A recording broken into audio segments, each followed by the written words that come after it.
அஸ்ஸலாமு அலைக்கும் வரஹ்மத்துல்லாஹி வபரகாத்துஹு. நாளும் ஓர் அமுதமொழி. யா ஐயுஹன்னாசு உஅ்புது ரப்பக்குமுல்லதீ ஹலகக்கும் வல்லதீன மின் கப்லிக்கும். மனிதர்களே, உங்களையும் உங்களுக்கு முன்னிருந்தவர்களையும் சிருட்டித்த உங்கள் இறைவனை வணங்குங்கள். லஅல்லக்கும் தத்தகூன். அதன் நிமித்தம் நீங்கள் தெய்வ பக்தியுடையோராயிருக்க போதும்.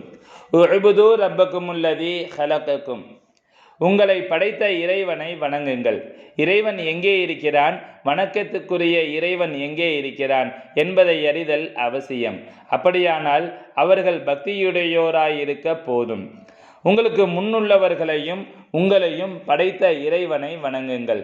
படைத்தான் என்பதன் தாற்பரிய கருத்து வெளியாக்கினான் என்பதாகும். நீங்களும் உங்களுக்கு முன்னிருந்தவர்களும் ஹக்கிலிருந்தே வெளியானீர்கள் என்பது இதன் கருத்து. இப்போது ஹக்கை சிந்திக்க வைக்கிறது.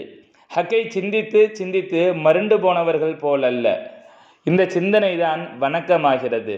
சற்று இறைவனை சிந்திப்பவனுக்குரிய கல்பாகிய சிம்மாசனம் அவன் குடியிருக்கும் தலமாகிறது காண்க. சங்கைமிகு ஷேഖநாயகம் குதுபு ஜமான் ஷம்சுல் உஜூத் ஜமாலியா அசையீத் ஹலீல் அன் மௌலானா அல் ஹசனியுல் ஹுசைனியுல் ஹாஷிமி கத்தசல்லாஹு சிர்ரஹுல் அலீம் அவர்கள் எழுதிய தர்ஜுமத்துல் குர்ஆன் மஅத் தஃப்சீரி வ தப்சீர் எனும் நூலிலிருந்து.